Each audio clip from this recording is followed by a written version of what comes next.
Hi hello నమస్తే. నిన్న సుప్రీంకోర్టులో ఒక హైకోర్టులో ఆంధ్రప్రదేశ్ హైకోర్టులో ఒక జడ్జిమెంట్ వచ్చింది. ఒక పాస్టర్కి సంబంధించి. ఈయన క్రిస్టియన్ పాస్టర్. ఈయన ఎస్సీ ఎస్టీ యాక్ట్ మీద కేసు పెట్టాడు. ఎస్సీ ఎస్టీ యాక్ట్ మీద కేసు పెడితే హైకోర్టుకి వెళ్ళాడు. హైకోర్టుకి వెళ్తే ఆబ్వియస్లీ హైకోర్టు ఏం జడ్జిమెంట్ వచ్చింది, ఎస్సీలకి మన క్రిస్టియన్స్కి ఎస్సీ స్టేటస్ రాదు అనేది ఆబ్వియస్లీ ఇట్ ఈస్ ఫండమెంటలీ. మీరు ఆయన ఎందుకు వెళ్ళారో నాకైతే తెలియదు. ఓకే, ఒక పాస్టర్ అయ్యి ఉండి ఎస్సీ ఎస్టీ యాక్ట్ వర్తించదు, నువ్వు క్రిస్టియన్ అయితే వర్తించదు. Obviously there is no doubt in this, no controversy in this, because of one illegal presidential order.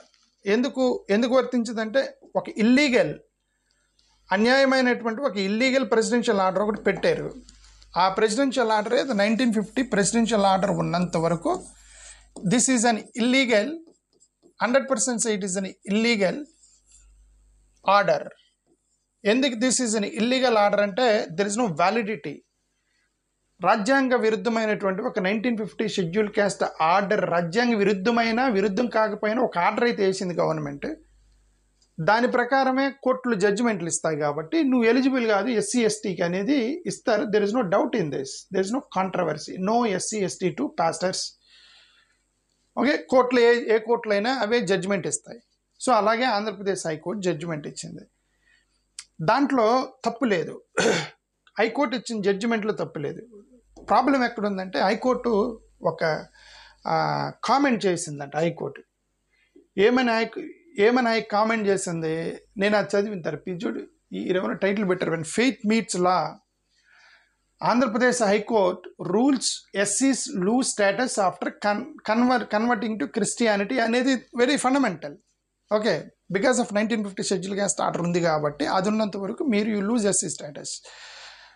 Okay, but ఇక్కడ ఎందుకు ఆ 1950 షెడ్యూల్ క్యాస్ట్ ఆర్డర్ని పట్టి హైకోర్టు ఇవ్వటంలో తప్పులేదు, కానీ వీళ్ళు చేసేటువంటి కొన్ని కామెంట్స్ నాకు చాలా ఆశ్చర్యం అనిపిస్తాయి.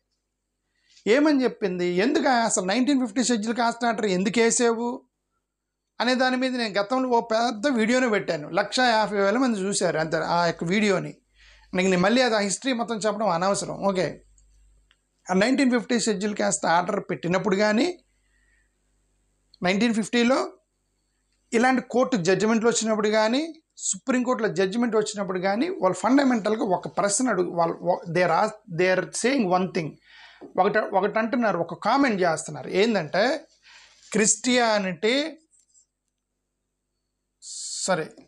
క్రిస్టియానిటీలో క్యాస్ట్ వ్యవస్థ లేదు అని ఒక ప్రశ్న అడుగుతున్నారు అని ఒక కామెంట్ చేస్తున్నారు. ప్రతి క్రిస్టియానిటీలో క్యాస్ట్ లేదని ఒక కామెంట్ చేస్తున్నారు, ఆర్గ్యుమెంట్ చేస్తున్నారు.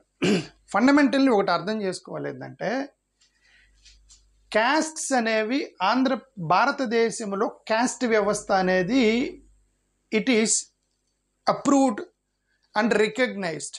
కాబట్టి మీ క్యాస్ట్ సర్టిఫికేట్స్లో కులాల మీద మాట్లాడుతున్నారు. క్యాస్ట్లు అనేవి అప్రూవ్డ్, క్యాస్ట్లు అనేవి లీగల్, క్యాస్ట్లు అనేవి agreed with the government rules. So కాబట్టి మీకు కుల ధృవీకరణ పత్రాలు ఇస్తున్నారు. ఈ క్యాస్ట్లు ఎక్కడి నుంచి వచ్చినాయి అంటే, వీళ్ళు ఏం చెప్తున్నారు, ఎందుకండి ఎలా అప్రూవ్ చేస్తున్నాం దీన్ని అంటే, గతంలో మీ యొక్క వృత్తులను బట్టి వచ్చాయి అని చెప్తున్నారు. అంటే మీ ప్రొఫెషన్ని బట్టి వచ్చాయి అని చెప్తున్నారు. ఎందుకు సార్, ఎందుకు ఈ క్యాస్ట్లు ఎక్కడి నుంచి వచ్చినాయి అంటే, ఏమో ఎక్కడి నుంచి వచ్చినాయా, గతంలో వృత్తులను బట్టి క్యాస్ట్లు ఇచ్చారు, సమాజంలో అది ఉంది కాబట్టి మేము అప్రూవ్ చేస్తున్నాం అన్నారు. ఓకే, ఇది అప్రూవ్ చేస్తున్నప్పుడు, but there is something called article 15 of Indian Constitution that is very clearly says there are castes are approved but no discrimination. మీరు కులాలు ఉన్నాయి కానీ, కుల ప్రాతిపదికన కానీ, మత ప్రాతిపదికన కానీ వివక్ష చూపకూడదని డైరెక్ట్గా ఆర్టికల్ 15 ఆఫ్ రాజ్యాంగంలో ఉంది. కాన్స్టిట్యూషన్ ఆఫ్ ఇండియా ఆర్టికల్ 15లోనే వివక్ష ఉండకూడదని బ్యాన్ చేసినప్పుడు, ఆర్టికల్ 15లోనే వివక్ష అన్యాయమైనప్పుడు మరి ఇంక క్రిస్టియానిటీలో క్యాస్ట్ వ్యవస్థ ఉంటేమి, హిందూ వ్యవస్థలో ఉంటేమి, ముస్లిం వ్యవస్థలో ఉంటే ఏమైంది? క్రిస్టియన్ వ్యవస్థలో క్యాస్ట్ లేదు, హిందూ వ్యవస్థలో క్యాస్ట్ ఉంది, ముస్లిం వ్యవస్థలో క్యాస్ట్ లేదు అని కోర్టు జడ్జిమెంట్లు ఇచ్చినప్పుడు వివక్షే అన్యాయం అని చెప్పేసి భారత రాజ్యాంగం బ్యాన్ చేసినప్పుడు ఇక what is the basis for your judgements? I don't understand. ఈ కోర్టులు ఇచ్చే జడ్జిమెంట్ లేదు నాకు అర్థం కావు ఒక్కోసారి. What is the basis for your judgement? నువ్వేమ caste discrimination is banned in India. No discrimination, no discrimination. Article 15, 100% article 15 of Indian constitution, no discrimination. Okay, వీళ్ళేం ఆర్గ్యూ చేస్తున్నారు ఇప్పుడు? హిందూ వ్యవస్థలోనే కుల వ్యవస్థ ఉంది, కుల వివక్ష అనేది హిందూ వ్యవస్థలోనే ఉంది, క్రిస్టియన్ వ్యవస్థలో లేదు, కాబట్టి హిందువులకు రిజర్వేషన్ ఇస్తాము, క్రైస్తవులకు రిజర్వేషన్ ఇస్తాము అనేది ఎంత ఆర్గ్యుమెంట్ అసలు? You're contradicting your own constitution of India. All the courts are contradicting their own constitution of India. One side you say that article 15 వివక్ష ఉండకూడదు, ఇది ఇల్లీగల్, బ్యాన్. ఒకవేళ హిందూ మతంలోనే కుల వ్యవస్థ ఉంది, హిందూ మతంలోనే కుల వివక్ష ఉంది, కాబట్టి మేము వాళ్ళకి రిజర్వేషన్ ఇస్తున్నాము అని అంటే, కుల వివక్ష ఉంటే, కుల వ్యవస్థ ఉంటే అది ఆర్టికల్ 15కి వ్యతిరేకంగా అయితే వాళ్ళందరినీ మీరు అరెస్ట్ చేయాలి కదా, క్రిమినల్ కేసెస్ పెట్టాలి కదా, అది చట్టపరంగా చర్యలు తీసుకోవాలి కదా. వ్యవస్థలో మీరు కుల వ్యవస్థలో వివక్ష చూపిస్తే ఓకే, అది అర్థం కానటువంటి కామెంట్లు చేస్తున్నారు. ఇది చాలా రోజుల నుంచి బొరగొట్టుకున్నాయి ఇది. ఓకే, ప్రతి ఒక్కటి క్రిస్టియానిటీలో కులం, ఫస్ట్ ఆఫ్ ఆల్ బైబిల్లో ఎక్కడైనా సరే కులాలు లేవు అని ఉందా? ఎక్కడన్నా బైబిల్లో ఎక్కడైనా కులాలు లేవు అని ఉందా? సరిపోని కులాలు ఉన్నాయి అని ఉందా? ప్రస్తావనే లేదు. ఎందుకంటే బైబిల్ అనేది they have written in Israel కాంటెక్స్లో రాశారు. అఫ్ కోర్స్ అక్కడి నుంచి ప్రపంచం మొత్తం చూసి రాశారు అనేది విశ్వాసం. ఓకే, నేను విశ్వాసం జోలికి వెళ్తున్నా, ఇన్ జనరల్ హిస్టారికల్గా మాట్లాడుతున్నా. అది మొత్తం ఇజ్రాయెల్ కాంటెక్స్లో రాశారు. ఇజ్రాయెల్ కాంటెక్స్లో రాసినప్పుడు భారతదేశంలో కుల వ్యవస్థ గురించి ఎలాగూ మెన్షన్ చేయరు. ఓకే, ఎందుకంటే ఆ బైబిల్ రాసినటువంటి ఆథర్స్లో ఒక్కరు ఇండియన్ ఉన్నా సరే కుల వ్యవస్థని మెన్షన్ చేసి ఉండేవాడు. రాసింది మొత్తం ఇజ్రాయెల్ కాంటెక్స్లో వాళ్ళ సిటిజన్స్ రాశారు కాబట్టి obviously there will be no mention of Indian caste system. భారతదేశంలో వేదాలలో కుల వ్యవస్థ గురించి వర్ణ వ్యవస్థ గురించి మాట్లాడారు. హిందూ మతంలో వర్ణ వ్యవస్థ గురించి మాట్లాడారు. బట్ ఆ వర్ణ వ్యవస్థ ఏదైతే ఉందో భారతదేశ చట్టం దాన్ని అగ్రి చేయలే, అంగీకరించలేదు.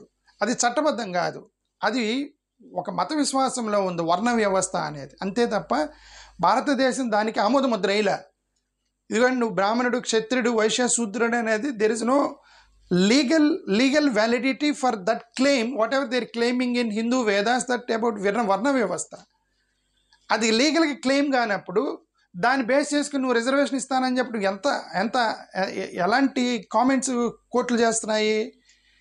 when the Varna Vyavastha itself is not legally approved by Government of India, by Constitution of India, then how can courts say that వర్ణ వ్యవస్థ, కుల వ్యవస్థ అనేది హిందూ మతంలో ఉంది కాబట్టి వీళ్ళు రిజర్వేషన్కి అర్హులు, క్రైస్తవులకు వర్ణ వ్యవస్థ కుల వ్యవస్థ లేదనే దానికి అర్హులు కాదు అనేది అంటే ఇది ఆర్గ్యుమెంట్సే తప్పు. ఫస్ట్ ఆఫ్ ఆల్ సెకండ్లీ, ఇది క్రైస్తవత్వంలో కులాలు ఉన్నాయా, హిందూ మతంలో కులాలు ఉన్నాయా, ముస్లిం వ్యవస్థలో కులాలు ఉన్నాయా? కాదు. కుల వ్యవస్థ అనేది భారతదేశంలో ఉంది. ఇది ఏ మతాల్లో కూడా ప్రస్తావన లేదు కులాల గురించి. బైబిల్లో ప్రస్తావన లేదు, ఖురాన్లో ప్రస్తావన లేదు. మనుధర్మ శాస్త్రం మా హిందూ మతంలో భాగం కాదని ఈ మధ్య హిందూ వేద పండితులు చెబుతున్నారు. ఓకే, మీ భాగం కానప్పుడు నేను తీసేయాలి. వర్ణ వ్యవస్థ అనేది మీరు రాయలేదండి, వేదాలు ఎవరో రాశారు, మనుధర్మ శాస్త్రం. భగవద్గీతలో లేదు కదా, ఎక్కడో రకరకాల వేదాలు ఉన్నాయి, భగవద్గీతలో వర్ణ వ్యవస్థ గురించి లేదు కదా అనేది చాలామంది ఆర్గ్యుమెంట్ చేస్తున్నారు. Okay, we agree, we respect Hindu ఫిలాసఫీని మనం రెస్పెక్ట్ చేసినప్పుడు కులాలకి మాకు సంబంధం లేదు, హిందూ మతంలో తప్పుడు ఆర్గ్యుమెంట్ చేస్తున్నారన్నప్పుడు మనం అగ్రీ చేద్దాం. మనం అగ్రిమెంట్ చేసినప్పుడు దెన్ దెర్ ఇస్ నో వర్ణ వ్యవస్థ ఇన్ హిందూ వ్యవస్థలో కూడా లేనప్పుడు దెన్ ఈ డిస్క్రిమినేషన్ ఏంటి? ఈ డిస్క్రిమినేషన్ ఏంటంటే, okay, what is this discrimination for a pastor and why there is a discrimination for another pujari and why there is a discrimination for another imam and why such discriminations when we have Constitution of India, Bharat Rajyangam ఉన్నప్పుడు, రాజ్యాంగంలో fundamental rights article 14 everybody is equal అయినప్పుడు, when everybody is equal, article 15 no discrimination based on the religion and caste and creed, then what kind of statements these courts are giving, I'm unable to understand. I feel like that even judges కూడా ఒక్కోసారి లాజికల్గా philosophical థింకింగ్లోకి వెళ్ళటం లేదా, వాళ్ళు కూడా ఈ వాట్సాప్లో తిరిగేటువంటి మెసేజ్ల్ని, సమాజంలో ఉన్నటువంటి భావజాలాలని, లేదంటే మన యొక్క కల్చర్ని వాళ్ళు కంటితో చూసినటువంటి సమాజ వివక్షని దృష్టిలో పెట్టుకొని వాళ్ళు కామెంట్లు చేస్తున్నారేమో. వాళ్ళు కూడా రాజ్యాంగాన్ని, చట్టాన్ని, న్యాయాన్ని, లీగల్ టర్మ్స్ని, లేదంటే భారతదేశంలో ఉన్న వ్యవస్థని, ఫండమెంటల్ రూల్స్ని, పార్లమెంటరీ లీగల్ స్ట్రక్చర్ని, రైట్, వీటన్నిటిని లాజు యాక్ట్స్ని చదవకుండా సమాజంలో జరుగుతున్న దాన్ని జనరల్ స్టేట్మెంట్ చేస్తున్నారేమో అని నాకు చాలాసార్లు అనిపించింది.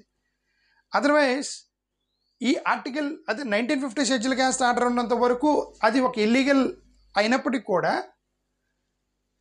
అది ఉన్నంత వరకు వీళ్ళకి ఎస్సీ స్టాటస్ ఇవ్వరు. దాని there is no doubt in the judgement. But there is objection in the comments. They say that there is no Christianity in, there is no casteism in Christianity. అంటే you're agreeing that there is casteism in Hinduism. మీరు agree చేస్తున్నారా? కుల వ్యవస్థ, కులాల పేరు మీద కుల వ్యవస్థతోటి హిందూ మతంలో తొక్కుతున్నారా అని కోర్టు అగ్రీ చేసిందా?